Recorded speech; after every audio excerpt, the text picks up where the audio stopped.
everyone and welcome back to my channel. In this video, I'm gonna give you the most common phrases in English that you can use in everyday conversations and that you absolutely need to know, whether you are just starting out or looking to expand your vocabulary. So let's dive right in. But before we begin, don't forget to hit that subscribe button and ring the notification bell so you never miss a new video. Phrase number 1. How is it going? Another way to ask how someone is. So instead of saying how are you, say how's it going? How's it going? 2. Can't complain. Another way to say I am fine. So if someone asks you how's it going, you would say I can't complain. Everything is okay. Great, can't complain. 3. You made my day. When someone has done or said something for you that made you very happy and made your day more special, you would say, you made my day. Thank you, Helen, for the gift. You made my day. You made my day, kid! 4. I'm speechless. Unable to speak when you are surprised or shocked. Wow, I am speechless. I'm speechless. Number 5. I've no idea. Another way to say I don't know. Example, where is John? I've no idea. I've no idea. Number 6. Pardon me. To say politely that you are sorry for doing something wrong or for being rude. Example, oh, pardon me, I didn't mean to disturb you. Pardon me. 7. Couldn't agree more. This means you completely agree with someone. This place is very beautiful. I couldn't agree more. I couldn't agree more. 8. That's not how I see it.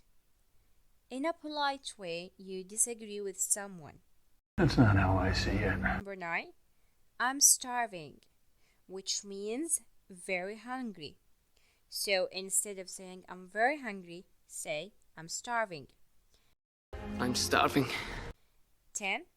I lost my appetite. When you no longer feel hungry. Actually, I've lost my appetite. I lost my appetite. 11. I'm sorry to hear that.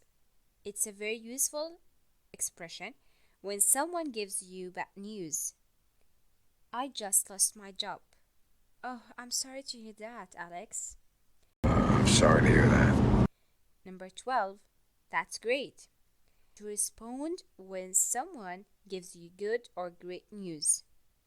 That's great. That's great. Thanks. 13. Do it yourself. You don't need to wait for someone else to do it for you. Just do it yourself. Do it yourself. 14. Don't get me wrong. When someone might not understand what you say. Don't get me wrong, I'd love to come, but I'm too busy this week. Now, don't get me wrong. 15. Good job. When someone has done something very well. Good job, guys. Good job. 16. You never know. To say that's impossible to be sure what will happen. You never know. You might win the prize. You never know. 17. Have fun. When someone is about to do something and you want to wish him or her a good and enjoyable time, or when you have a great time and you enjoy it. For example, I'm going to the party, Mom. Okay, Sally, have fun. Another example, I have fun playing piano. Have fun. 18. Take care. Instead of saying goodbye. Take care. I'll see you next week. Take care. 19. Keep up the good work. Tell someone to continue the good work. Example, your boss told you that we have getting good results lately. So keep up the good work. You are doing well. Continue like this. Keep up the good work. 20. Things happen. To tell someone that you do not be upset. It's okay, things happen. Things happen. And there you have it, guys. 20 common English expressions you can use in your daily conversations. If you found this video helpful, give it a thumbs up and share it with your friends. Thank you so much for